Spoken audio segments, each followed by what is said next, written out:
Hello, everybody. Welcome to the Relatable Radio Hour with me, Dr. Green. Thank you so very much for joining. Tonight, we have another incredible guest, and I'll get to that in just a second in introducing him. But we're going to talk about a lot of powerful components. And they're powerful because I also use them in my arsenal as a life coach. And I think it's so important to always focus on where your mindset is right now. We know the idea of kind of being in a state of mind as to where you've been all your life, but there is definitely something so very powerful about that growth mindset and being able to see yourself in a different capacity and just adapting that new philosophy in your life. And so we're going to talk to somebody tonight who's really been specializing in that and so much more um, tonight on this particular episode. And I just want to introduce to you all Coach DeVante Wynn. How are you doing, Coach? I'm good, Dr. Green. Thank you for having me. No problem, no problem. So glad that you were able to join us tonight. Please, just for the sake of introducing yourself to the audience, kind of tell us a little bit about yourself and what's brought you here tonight. Man, thank you again.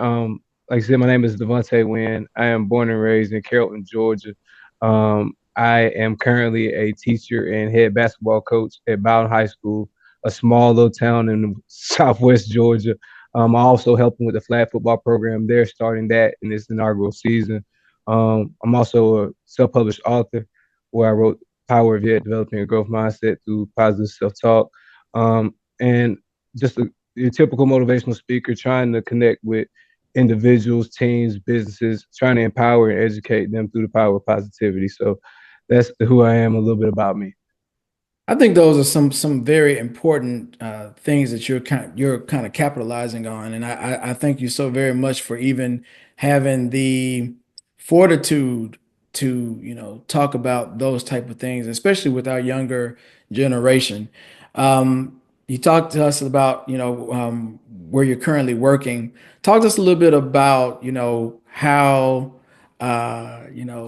being in that space and growing up has been for you, in particular with some of the things that are really personal to you, especially with the positive mentality and positive growth.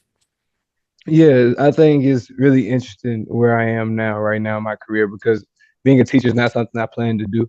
It's something that kind of just stumbled upon by destiny, by grace. So being a teacher in my hometown, in the same community, in the same school district that I grew up in, and being able to kind of generate those sort of relationships with the younger generation, with the youth, through the classroom engagement, through the different sports that I'm involved with, through the different clubs. It's really been a great opportunity to really help them kind of shape their mind, like you said earlier, have the opportunity and understand that the chance they really have to do something special in their lives if they just change how they view themselves and view the world. So it's an opportunity I don't take for granted. It's an opportunity that I'm very thankful for, and it's one that I look forward to on a day-to-day basis. Yeah, so I think in having the foundation of, having positive mindsets and just preaching positivity to people, it starts from somewhere, It's not something Mhm. that you just quickly adapt. It's something that's kind of funneled within us, on a larger level. Talk to us a little bit about how you grew up and how that was something that really engaged you, like just being young. Oh man, I'm a firm believer that everything that we go through is preparing us for what's next. It's like when you play that game, that Mario Kart or that Nintendo 64 game as a kid. If you skipped over something level 6 or 7, you're gonna be in trouble on level 9 and 10 because that's a tool or a skill you didn't pick up. And I believe that life is a lot like that. And I think that my life is no different. I come from a single parent home where my mom and grandmother really struggled hard to provide for me and a lot of opportunities for me in my adolescence. Coming up through my post secondary career and in college, that's when I was introduced to the concept of growth mindset and the power of it and the difference between a growth and a fixed mindset. And that's when I looked at, oh wow, I truly have had a fixed mindset and the belief that man, that all I can do is all I ever done. That since nobody in my family's never graduated from a college and got a 4 year degree, that I couldn't. And that's when my mentality kind of shifted. And the way I talk to myself, the way I kind of shape things, the way I started to view things, my perspective changed. Um, that moment in college where I started to realize that, yeah, my mom filed bankruptcy twice to help me get here, but because she had the faith and the spirit and the belief in me that it would pay off, and the belief in the big God that He would get us back exceedingly and abundantly what we think we may have lost, that we had an opportunity. I think that the fact that not only am I going to graduate from college, I'm going to do it and do it with honors and go out and get multiple master's degrees, not for me, but for the other members in my family to show that it's possible, that they can and they will. They just haven't yet. I think it's those times, like I said earlier, becoming a teacher by grace, because I got laid off from doing a job that I really enjoyed. And the next opportunity, the only opportunity that came in my lap, that fell in my lap, was this teaching gig. And I know I applied for several others that I was qualified for, and maybe even more qualified for, than others that got that job and got the opportunity. So I think all of those things are parts of how this growth mindset and this power of positivity that I try to walk and I try to lead with on a daily basis kind of came to fruition. And it's intentional and it's a day-to-day walk, and we're human, so we all have our moments. But I think if we're intentional, if we're focused, we can combat those 50,000 some odd thoughts that we have a day, 80% of which are negative, and really transition how we view things, because perspective and mentality and belief, faith is really important in how we lead our lives. Absolutely. When you said that, I just kind of attributed that to, some thoughts that I've had of myself, especially when I was younger and, just, the thoughts and the things that we tell ourselves, during that time. And then we grow out of it and we learn, there's so much more for our lives. Um, Mhm. I'm curious just to know what type of thoughts, and I guess these are those fixed mindset thoughts that you would have had.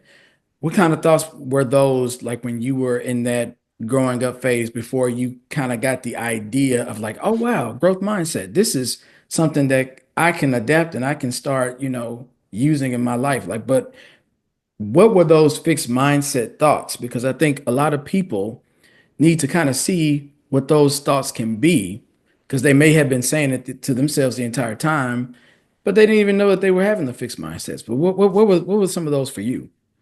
Yeah, I think that's a really good question. Thank you. I think the first thing you have to put in perspective for context is environment. And Hmm. because I think your environment a lot of times impacts your decision making, but also how you view yourselves in certain circumstance. So, like I told you about our family's financial struggles early on, and seeing that, and seeing my mom still struggle through and find a way, I think when she sent me to college, I knew I had to get a 4 year degree, but I was getting that 4 year degree because I thought that I was gonna get a job, gonna pay the bills, gonna fall in this monotonous cycle. And Right. yeah, I had a job, but it probably wasn't gonna be something I liked, but something I had to do. Hmm. Um, I thought that getting that degree would be something that wouldn't separate me, but give me access, give me a ticket. And a lot of times in those struggles, when you run into situations like teachers that you don't like, or exams that you're not good at, or moments where you don't get into the grad school that you think you were, or you don't do as good on your post grad exams to give you those opportunities, and you question yourselves. You wonder if you're good enough. You wonder Hmm. if you're qualified enough. You wonder if all your hard work has been for naught. Even going back to athletically, working as hard as I did as an undersized linebacker, as a slow safety, in the game of football, but having opportunities you feel like were stripped of you, not because of performance, not because of merit, but out of pure politics and what opinion. How do you respond to those things? How do you react to those things? And I think as human, we always question, we always second guess, we always doubt, we always have the tendency when things get really bad to question why me, God, why this, Hmm. um, and instead of asking for things to get better, we should ask ourselves to get better to handle those situations. And Hmm. I think it took a lot of growth, it took a lot of adversity to go through those things, but like I said, being in that class, having that perspective change, having mentors in my life to kind of speak to and through those situations with me, it it gave me an advantage to get to where I am now. Hmm. Well, I thank you for sharing, some of those fixed mindset thoughts that you had, because I think a lot of people can relate to feeling all of those things. I think something for me that stuck out was I would always, if something bad were to happen, like a bad luck situation would happen, I would always say, "Oh, that's what happens to me. That's the luck that I have." Nothing really happens the way I want it to happen, because I would always kind of lump it all together and just kind of think like, "Oh, Yeah. that's my life." And it wasn't really until college that I started to adapt a new way of thinking with that, because I started to understand that that's not what it's all about at all. And I'm glad that you spoke up to what it really boils down to in your explanation. So, I mean, you talked I about ain't a mean to lot. cut you off, Miss. I ain't mean to cut you off, Dr. Green, but what you just said was so important Hmm. about what you told yourself because our brain don't hear no different. No, it doesn't. If I tell you every day that you ain't no good, that you ain't gonna never be, that you will never achieve, it's no different than you looking in the mirror and saying, "Man, it ain't my day. Man, I ain't Yep. gonna never be." Because your brain it all hears it the same, it connects with the same. So you being able to change your perspective in college, you being able to speak to yourself differently, you being able to put yourself in different environments. Those are the three different things. Those are the keys to your perspective shift. And I'm pretty sure that has something to do with your trajectory today. Oh yeah, yes, yes, and yeah, I appreciate you calling that out. Yeah, it definitely did. I think when we get so stuck thinking it, Mhm. we don't have any way of thinking differently, but we have to look really, really deep within ourselves to understand and to be able to adapt and grow to a new way of Yes, being, sir. and thinking of ourselves. Um, I would imagine, just in your capacity, you mentioned the athletics part. I didn't even think about that in that situation. But I mean, I'm sure it was so easy to fall in line with the thoughts of just not being the best, based on stature or size or anything like that. You mentioned, that you played football and the positions that you played. Like, how was that for you in that time? Like, how are you able to rise to the occasion of, playing, but also having maybe some of the thoughts that you had? Yeah, it got to a point where if you bag somebody into a corner, they got two options. They can either fight themselves out or they can cower and take whatever's coming to them. And even in my fixed mindset, even before I was introduced to these concepts of the power of positivity, I've never been a coward. So I believe when I feel like I was working for certain opportunities on the football field that weren't given, or I wasn't maximizing, taking ownership and accountability, wasn't maximizing the early opportunities that I was given. I I took an onus on myself and made a vow to myself that they're gonna have to play me.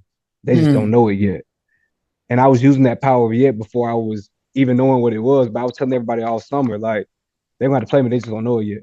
I'm gonna have a great year, they just don't know it yet. Like whether it was waking up at 4 o'clock, working out with one of my cousins that I knew was like from a fitness standpoint, superseding me in every level, but just challenging myself in that capacity, what that means going back again and doing a second workout with one of my teammates who was in town, whether that meant working 2 or 3 summer jobs to make sure I can afford the supplements and the stuff that I need to put my body in the best shape possible. I knew they was gonna have to play me. They just didn't know it yet.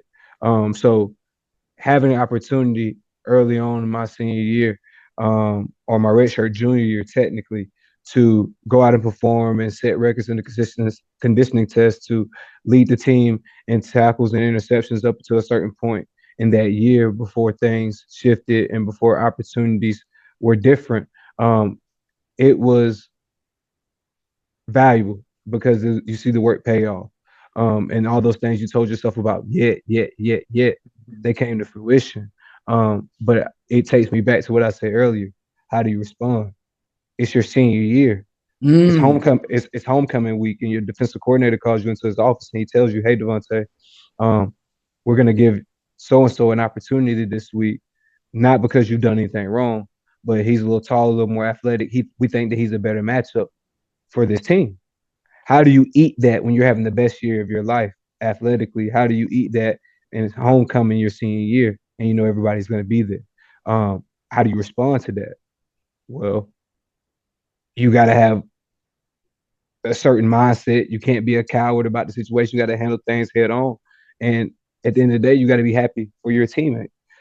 So I think having enough about me in those moments, um, after being exposed to something like a growth mindset and knowing and believing that the power of yet is real, knowing and understanding that certain circumstances were going to make me better in the long run, um, I think it helped me respond the right way. Most definitely. And I mean, to also add, it takes a certain level of maturity in Yeah. that particular instance to, say, okay, if you want to start someone else for this reason or these reasons, and it's a big game, it's my senior year, that takes a lot of maturity also to let Yeah. something like that happen because that could very much crush the ego and the persona of a lot of people. But it sounds like you saw the bigger picture and just what was best for the team, so you did that. So I want to also point that out too. um Also, when you said your when you mentioned your background in football and things of that nature, I thought of this too. When I was in my situation, with my growth mindset, I think something that helped me to kind of see differently was the fact that I gave myself credit for doing something well in other areas.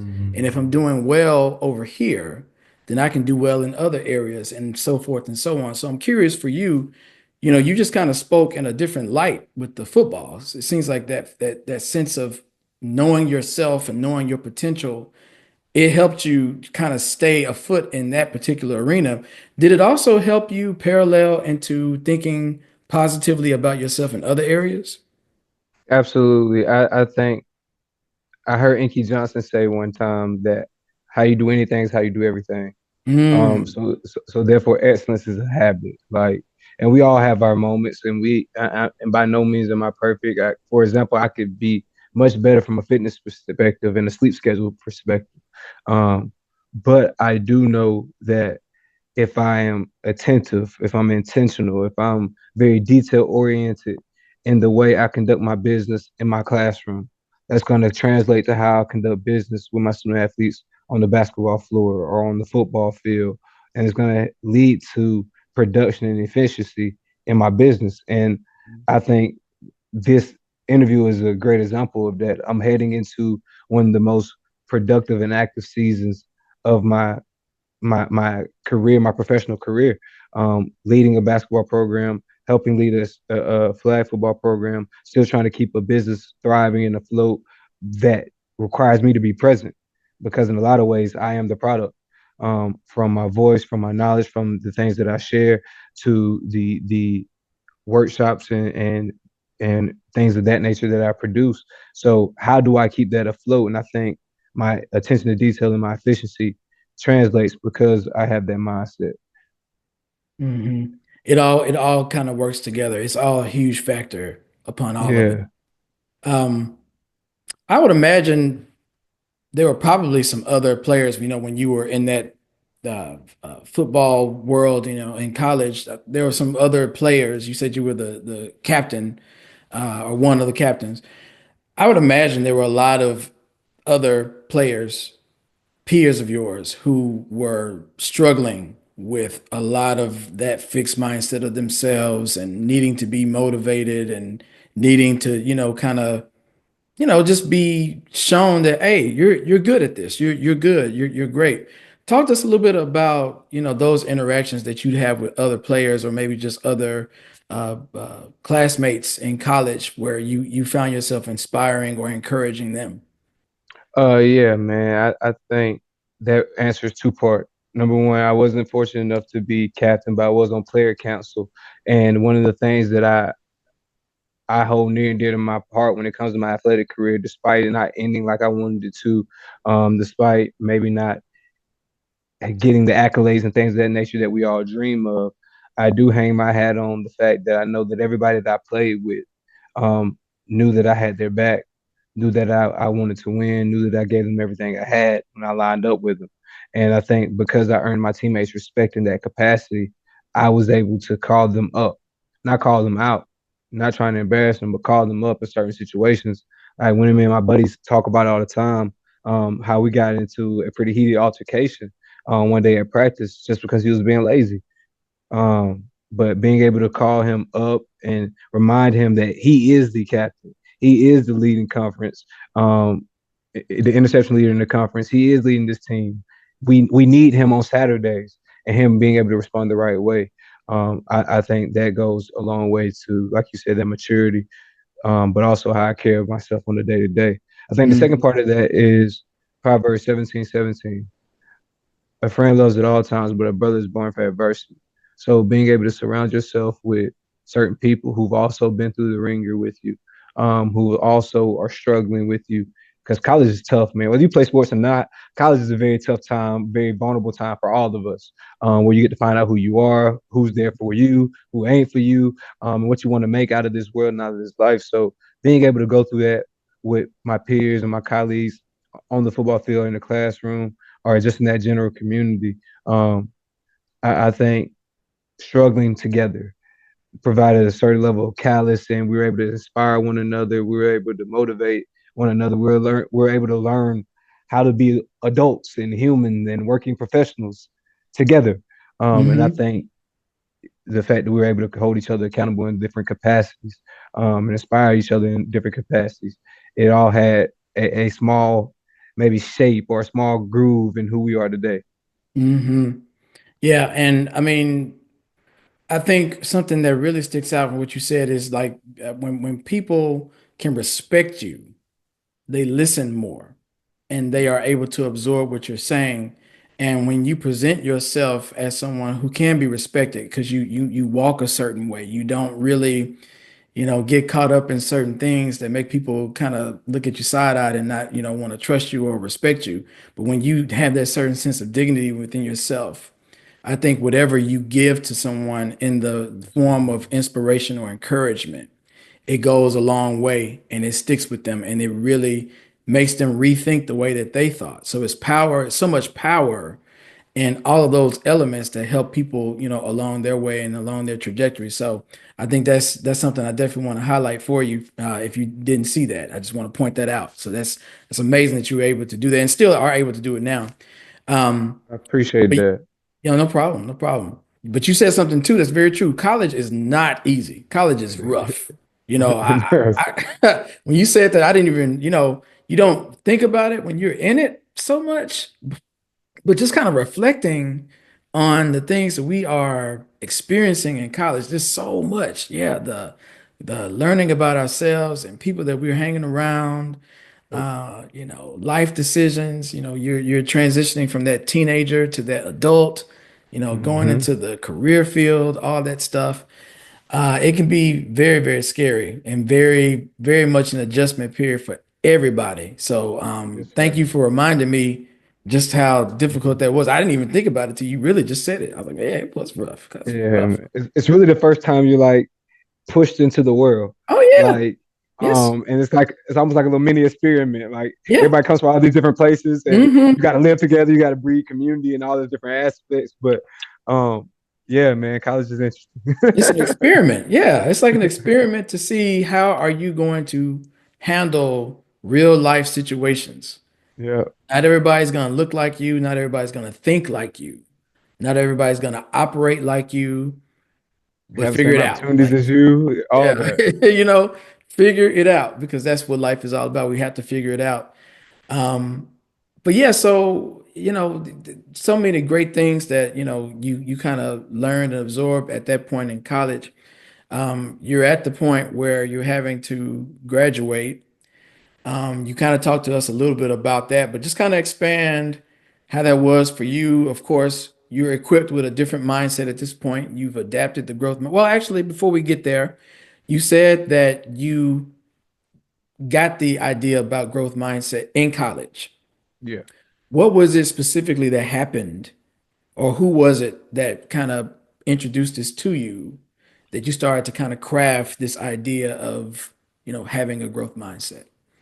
Um, how do I tell a story without being so long-winded? No, I want you to tell it like Um, it how it is. so Unveil it for us. so so I was first introduced to the concept of growth mindset in a freshman seminar class. Somebody just made us read an article by Carol Dweck, the lady who coined the term growth mindset, Hmm.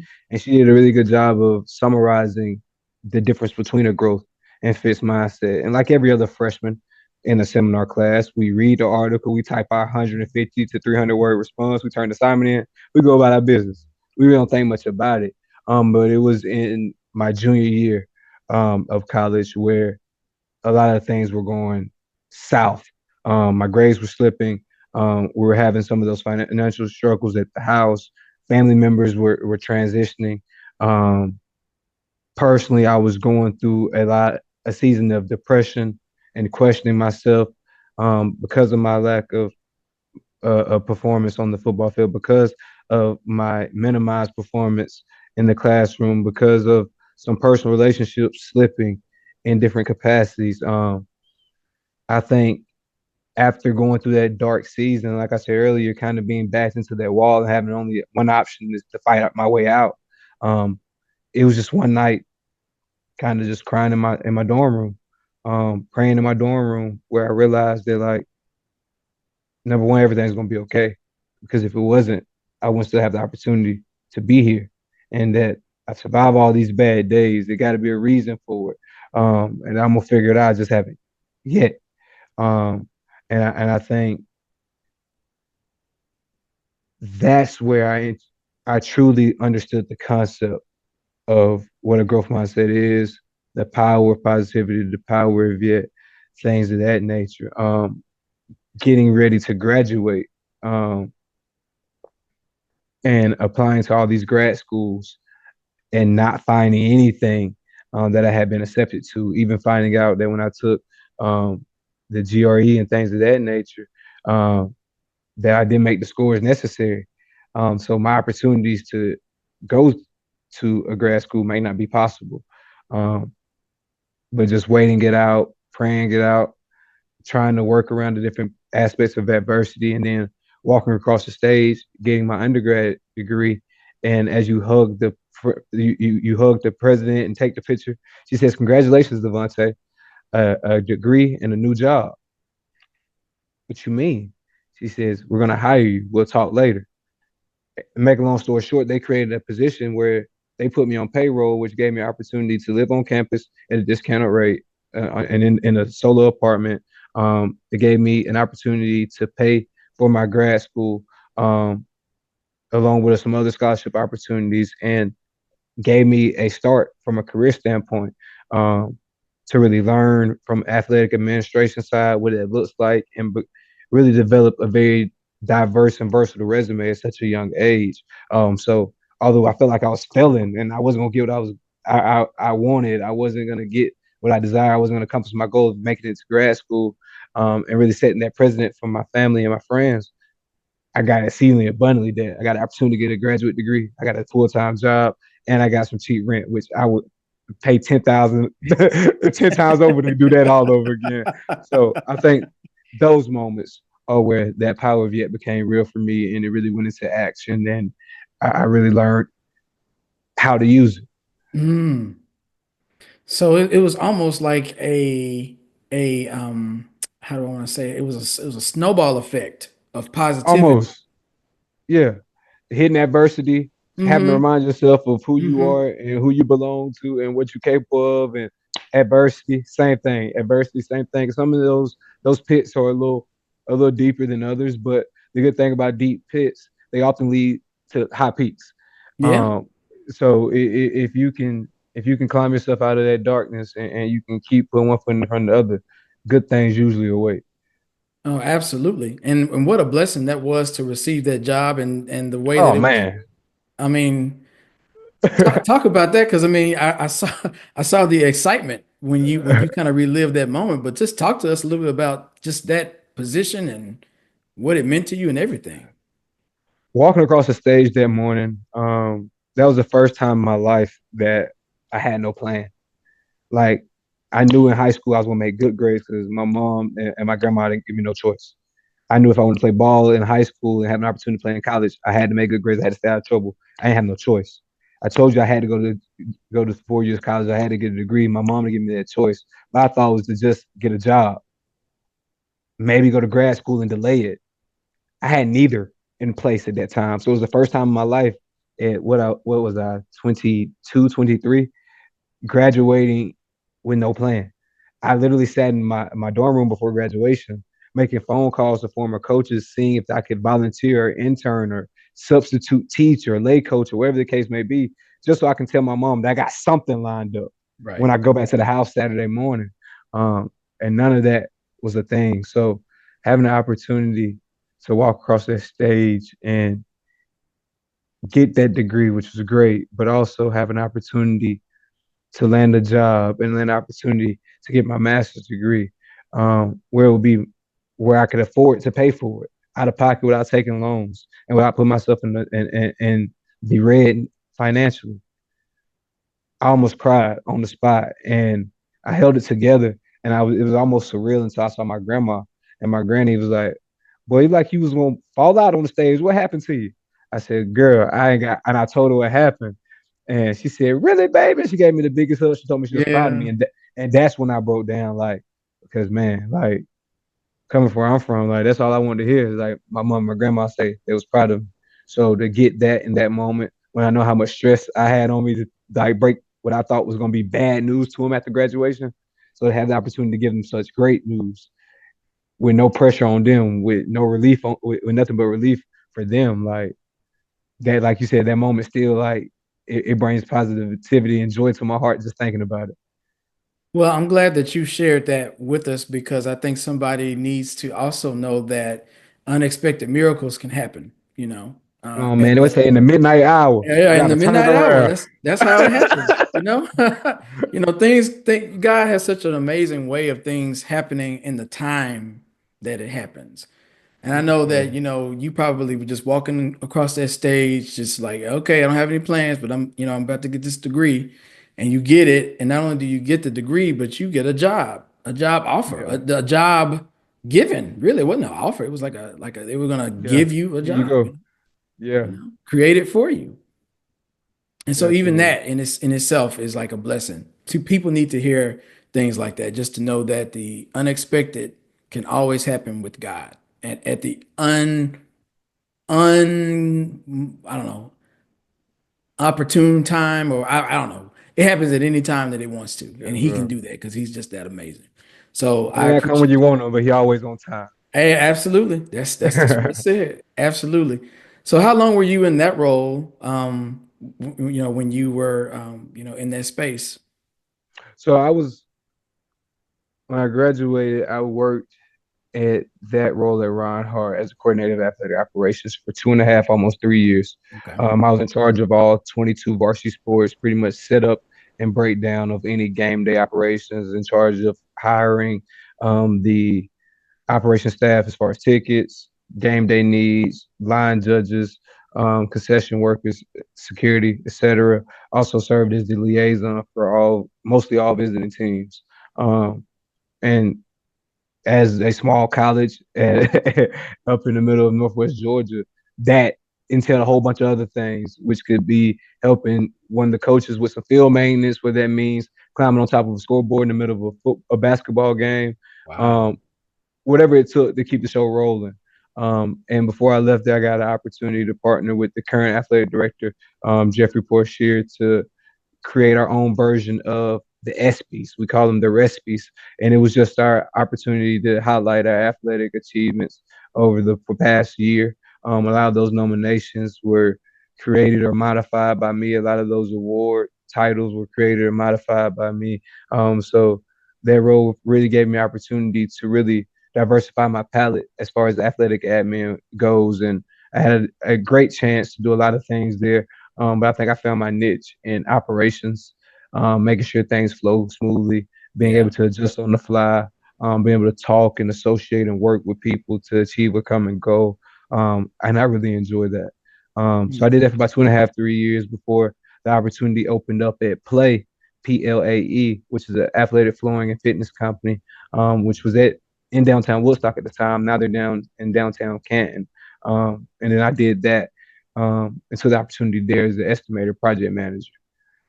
Okay. So I guess at this point in your life, you started to kind of get a feel of what you wanted to do, and I'm sure you were in spaces to, kind of talk and speak with people because it really does sound like you gravitate towards people.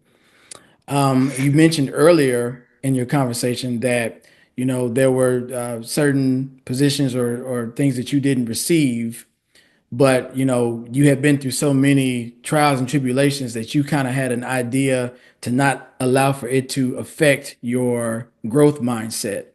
So from that point on, talk to us a little bit about how life was for you and how you have managed to be where you are and kind of continue that space of growth mindset, and then also helping others to kind of see that same picture that you have. Yeah, man. I just to continue the chronological story. I worked at Play after taking that job for 8 months. Um, Tremendous experience with some tremendous people. But COVID hit, Mm, and if you've been in the business world, you've been in the corporate world, you know when budget cuts happen and it affects employment, it's usually the last one in is usually the hmm first one to go. And I hmm was I was a victim of that situation. Um, and for about 3 days, I felt sorry for myself. Um, what did I do wrong? Was I not good enough? I thought I was going to climb this corporate ladder. I should have just stayed around hard. Only reason I left was for the free weekends, the improved salary, like, and I thought I was going to grow and go. Now I'm actually going backwards. I just stayed where I was and really like moped for a full 72 hours. And it was a phone call I had with my mom, and she was like, you, you got the right to feel some type of way, but you don't got the right to stay that type of way." hmm Um, and she really just kind of told me to stop pouting, and pray about it, and God gonna show me a way. hmm So I started applying the things. I really locked into the speaking and teaching aspect from a consultant standpoint. At the time, a couple of my buddies and I had a social organization called Do Work Impact Group, um, and we were doing a lot of events and kind of leaned into that. But I lost a bet with my mom. She said, if you ain't got no job, full-time job by your birthday, you need to apply to be a teacher. I was like, why is that? She said, you're good with kids, you like sports, you talk about wanting to impact the youth. What better place than the school building? I go back to think about what I had been praying about before I got laid off. Lord, bless me with clarity. Bless me with my purpose. Allow me to hmm see the things that I can't see right now. Um, Give me a space and opportunity to impact the next generation greater than I can see right now. And I was praying all that all of 2020, not realizing that that was going to mean I was going to lose my job at Play. I was going to have to move back home. I was going to have to go through all the mental fuzziness and cloudiness and the fixed mindset moments that I had to hmm overcome just to be now in the space where I'm doing exactly what I prayed for. I'm having an opportunity to impact lives in a big way every single day. Like I can't think of another profession that gives you somewhere between 85 and 100 kids every single day, and you have a chance to directly impact how they think, how they move. Maybe not all the time how they act as much as we would like to, but how they view the world. So having an opportunity to impact them in that way, share their power of positivity in that way, giving them an opportunity to figure it out by not grading in red pen maybe, or writing nice notes when they make mistakes, or not letting people embarrass them because you put a social contract in place for the differentiation in learners, and all the different things that teachers across the world do to show up and be heroes in the classroom for different children. Um, I think having opportunity to now sit in this role and to share who I am and what I believe in, as well as educate and teach them about the history of this world and the process and how my love of people, like you said, kind of have happened and the culture of different people all blend and how we're a lot closer alike than we are apart. Um, it's a blessing that I don't take for granted, Dr. Green. Mhm. I really don't. And we have an idea of where we want to be and how we want it to be. Sometimes we can, maybe I'm speaking to myself with this, I don't think this is necessarily you, but I'm just kind of injecting my thoughts into it. We can kind of tell God, like, this is what I want. So just make this Yeah. happen the way I see it, and we'll be good. You'll be using me, I'll be doing what you want me to do, but this is how I want it. This is how I, like me, this is how I want Yeah, it. that's what I want. Yeah. And God's like, oh, okay, yeah, that's cool, but nah, I'm not gonna do it that way at all. I'm gonna do it this way.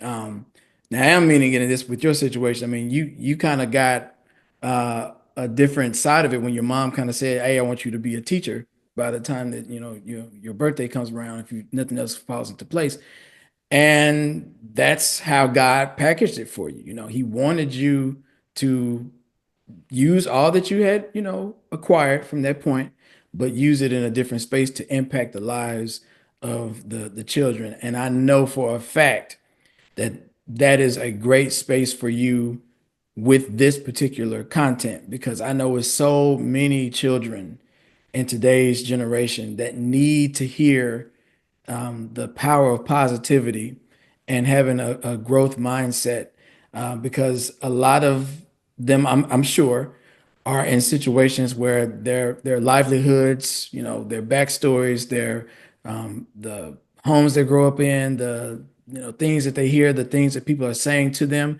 it's probably not the most impactful, but when they see you, I'm sure they're able to see a different side and to grow and to be able to see themselves in a different perspective. Um, Talk to us a little bit about the challenge of kind of injecting the power of positivity with this generation because as I said, I mean, the world is the world. It's going to be the world. So many distractants, maybe not as many as we had when we were growing up in our, lives, but it's tough. It's really rough out here. How are you able to combat the challenges that you have in kind of injecting that power of positivity? Intentionality, Dr. Green. You heard me talk a lot about the power of yet, and I've used the word yet a lot. And those words are powerful, those three little letters. But I like to define the power of yet as the grace you afford yourself when struggling to achieve something you desire. The grace you afford yourself when struggling to achieve something you desire, meaning no matter what you're hoping to accomplish, no matter what you desire, no matter what you're working for, you might come up short today, but you will eventually get it, even if you haven't gotten it yet. So using those little three letters in my classroom as often as possible, not allowing kids to say, I can't do this. Coach, when I suck. No, you can't do this yet. You ain't figured it out yet. You don't suck. Don't use that language. Whether it be putting together a social contract and just making kids lead with respect and understanding and in their social interactions day to day, whether it be with me, their peers, other teachers and stakeholders who may come in the classroom, or even how they want to deal with conflict, whether it be being on the basketball floor and being brutally honest with how good or not good you are right now, but letting you know that that's right now you have the potential to be great. You just haven't found that out yet. You're not good enough to make that shot yet. You haven't earned that shot yet. You ain't ready to make that move or make that decision yet. No, it sucks to play JV as an upperclassman, or maybe not get as much playing time as you want on varsity as an upperclassman. But you're gonna get better. You just haven't earned it yet. So being intentional about using that language. And to your point about not getting the love that they might need at home or people not telling them how valuable they are at home. Before they leave my classroom every Friday, I try to remind them to be smart, to be safe, don't add or subtract from the human population, and know that I love you. Ain't nothing you can do about it. And it sounds corny, it sounds goofy. And when the first couple weeks when they hear it on Friday, be like, what? Don't Hmm. what? Coach, when you Hmm. wow, you tripping.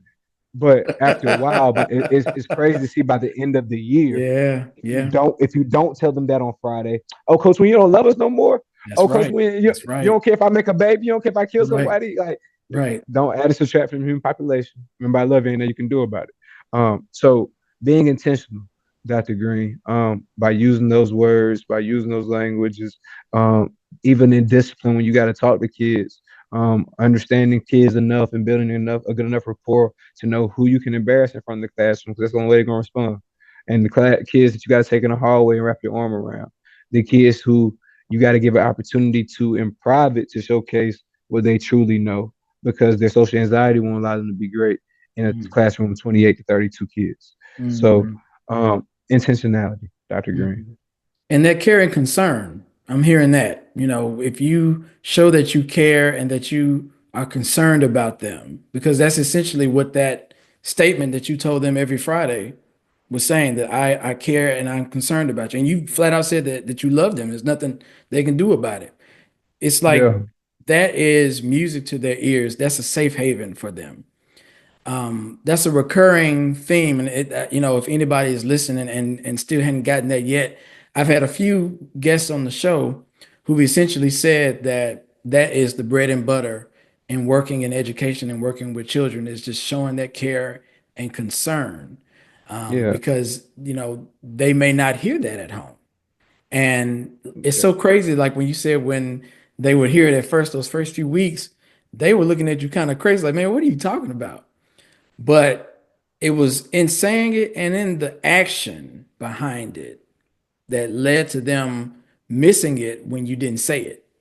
yeah, yeah. So I And I think that's think so it's important. Go so ahead. And it's so true, that old saying that we've all heard, that kids don't care how much you know until they know how much you care. Right. And that is more true than any other generation than the one I'm working with right now.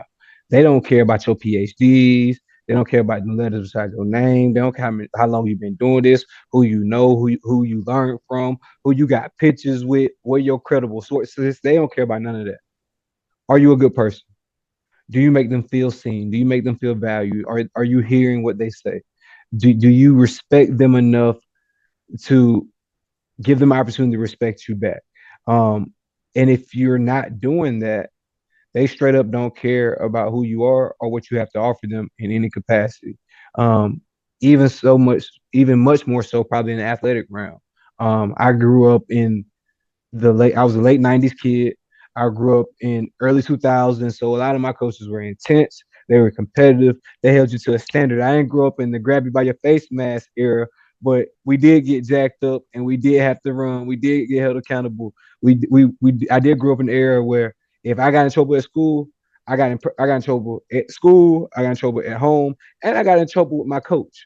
And that era has kind of shifted these days. So having to kind of change my mindset and my approach and my perspective, and using a little more honey than vinegar these days, and how I speak to kids and how I hold them accountable, both in the classroom and in the playing arena.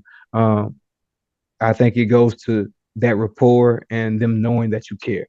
Mhm. So, Why do you think it's you said that it's more so with this generation than you've ever kind of come in contact with?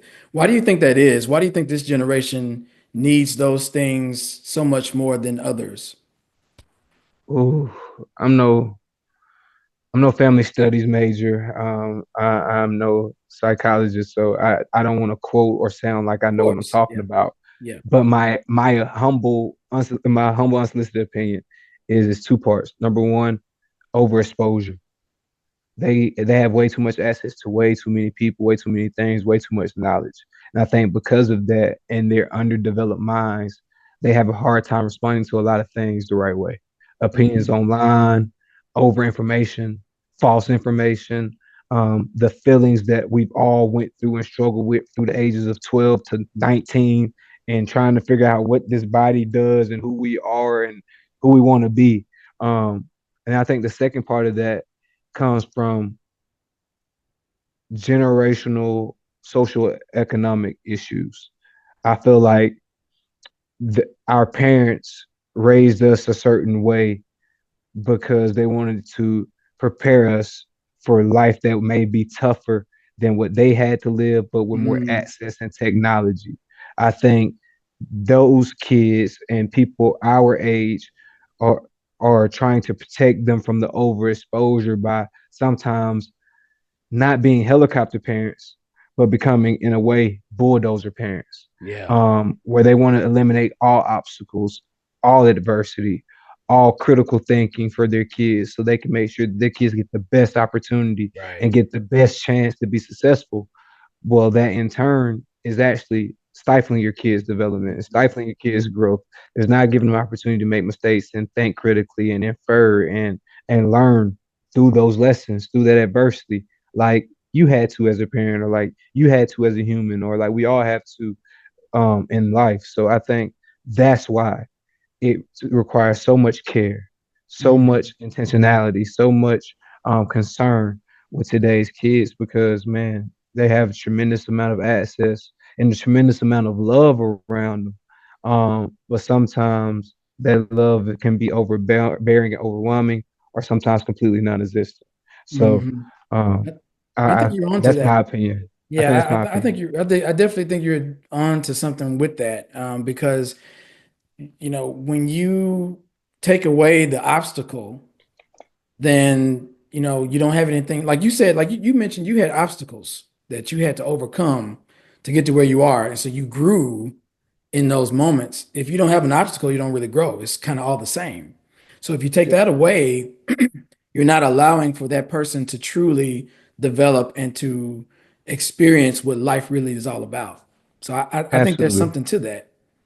And I don't have no kids, so I don't want to sit up here and Right. preach like I'm telling people how to raise their kids. But I do deal with a lot of children on a day-to-day basis. I do have a niece and a nephew that I'm involved with, but I know life is tough Hmm. even without children. So I can only imagine what's like maybe raising a multi-child home, and making sure that you are giving that intentional care and things of that nature, man. But my unsolicited opinion, my humble belief is that it comes from overexposure and the occasional bulldozing parent.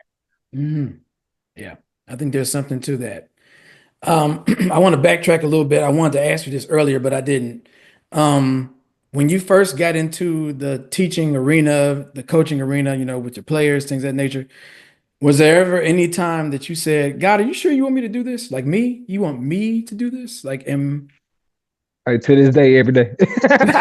No, I think in all seriousness, I from a coaching standpoint, it was very natural. Mm, It was very comfortable. Whether it was basketball or football, no matter what side of the ball, whether it was special teams, or even if it was track, which wasn't my primary sport, but I was familiar with. I felt very comfortable with the whistle pretty early on at various levels: middle school, junior varsity, and varsity. And obviously, we've grown, and I'm still growing, still learning, still make a crap ton of mistakes as a coach, but I kind of settled in quickly there. From a classroom perspective, the entire first year, um, I felt like I was drowning, like I was drinking from a water hose. mhm, I mean, a fire hydrant, so to speak, because it was nonstop questioning, inquisition, self doubt, standing in front of anybody and delivering any piece of information can be daunting for most people. Luckily, I don't have stage fright. But there's a different level of anxiety that's associated with teaching a 30 freshmen at 9 o'clock on a Tuesday morning world history that they don't care about and you're not so certain of because that wasn't your traditional field of study. I was a business degree. I was a business major. I have degrees in sports admin. I ended up teaching history because it was an opportunity available and it was an interest of mine in high school, an interest of mine in college. Uh, but I think even more so my second year going through that teacher's college at Young Harris College and going through that program and having to prove that you can teach because you can speak the terminology. You can actually put these assessments into use. You can actually utilize these strategies in an equitable and effective manner. Like during that season, my imposter syndrome almost caused me to drop out 2 or 3 times. The irony in that is the last 7 to 8 months of that program is when I actually wrote the book Power of Yet. Hmm. because it was a microcosm of me just telling myself that I can, that I could, that I Hmm. would. And me just putting that on paper, and it made for a great story. And it's a short read for with high school kids in mind. But that book was actually released May 7th, the same day I walked across stage with that teaching degree. Hmm. So I, yeah, every day, not every day, but I go through seasons like most teachers where I question like, is this what I'm supposed to be doing? Are these the things that I'm supposed to be saying? Is this the information I'm supposed to be delivering?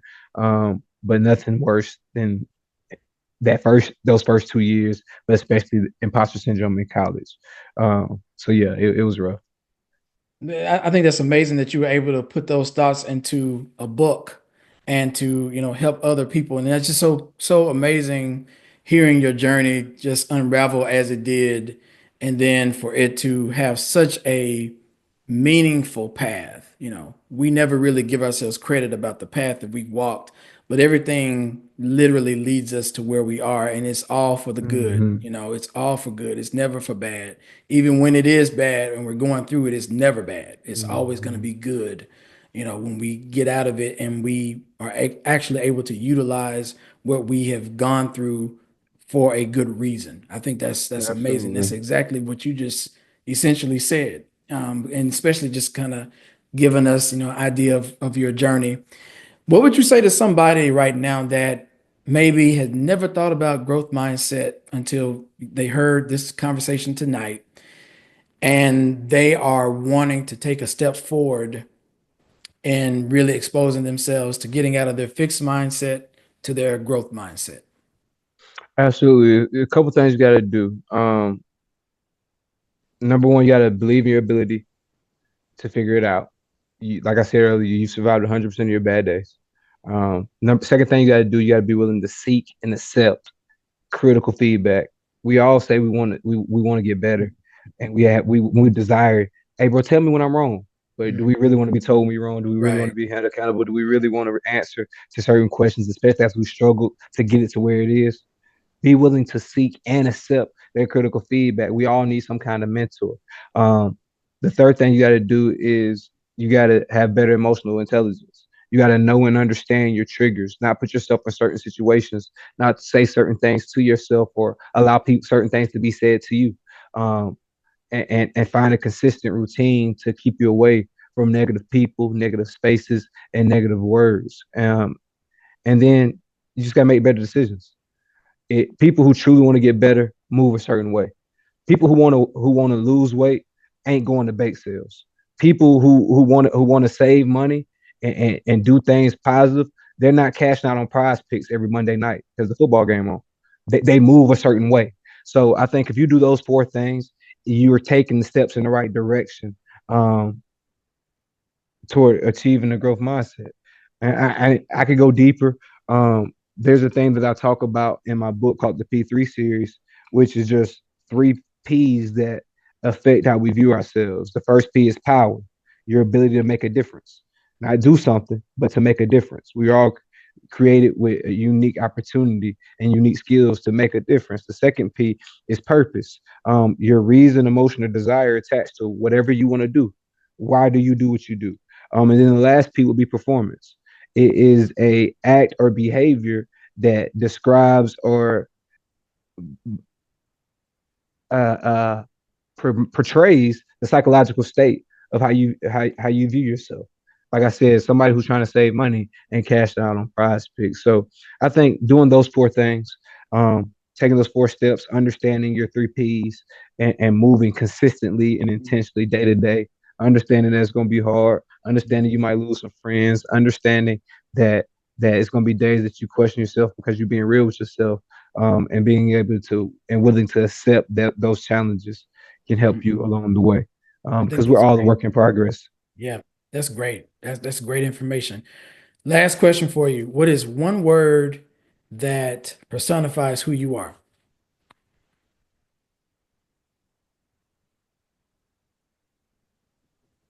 Mm. Resilient. Mm. I might bend, I might break. I might bend, I might fall, but I won't break. I might not have it figured out yet, but I will eventually. And even though you don't see me at the beginning of the race, don't mean I won't be there fighting like crazy at the end. So Mhm. resilient. I love it. Coach Wynn, thank you so very much for joining tonight. I mean, just an amazing conversation, amazing journey that you have traveled in the world of growth mindset, and just an amazing thing that you're doing now, exposing other people to it as well. Thank you for dropping your nuggets on the show tonight. I really appreciate it. And I know that a lot of listeners do as well. If individuals wanted to connect with you and also purchase your book, how can they do so? Well, first off, I want to say thank you again, Dr. Green, for this opportunity. For those who don't know, Dr. Green and I connected via LinkedIn, Yep. and he was just confident enough to spark a conversation, just inquiring about what I did and the services that I offered, and that relationship, that friendship, kind of developed into some pro bono mentorship and life coaching in one of the most adverse times in my life. So. For you to see that kind of growth mindset, challenge that growth mindset in live time, and then to be here on the other end of it almost a year later to see how much clearer and clarity I have now in my life in comparison to a year ago, man. Thank you, No Dr. Green, problem. for what you do and what you offer this world. Thank you. But as far Thank as you. me, man, you can follow me on all social media platforms at work to win. That's work, the number two, win, WYNN. You can get my book, Power of Yet, Developing Growth Mindset Through Positive Self Talk on Amazon, or you can use the link on any of my social media platforms and get that directly. You can find me on Winning the Right Way podcast, part of the Manifest Your Dreams Network with me and my girl Key Wright. Um, that's on Patreon and available on Apple Music and Spotify as well. And if you're interested in coming to any basketball games, man, the schedule's on Matt's Preps. We are the Bowden Red Devils down in Bowden High School in Bowden, Georgia. So we look forward to a great season. We got a young bunch, man, and I'm excited about what we have to offer. If there's any teams, individuals, businesses, or whatever, where we're looking to promote their positivity in their life or achieve their goals in an efficient manner, feel free to email me at win.dowork@gmail.com, winn.dowork@gmail.com.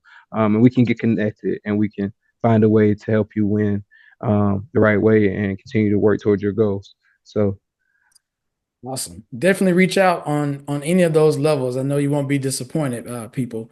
One last thing for you. What's something that you're grateful for today? another opportunity. Hmm. Somebody didn't get one, but I did. That means the big guy got something great for me. Yeah. I appreciate you, Dr. Green. No, no problem. No problem. I would say,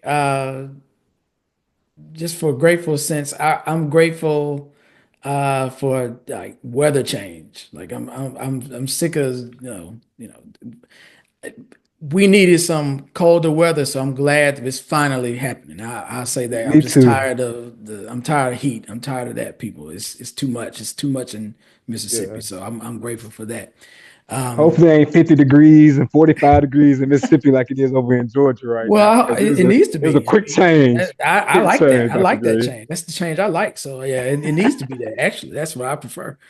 But thanks again, everybody, for joining. Make sure that you all follow me on all my social media platforms. You can go to my website, go to YouTube to watch this episode and previous episodes of the show, and also subscribe to the page. And come back again next week. We're going to have another amazing guest, another amazing topic. Have a great rest of the evening. Have a great weekend.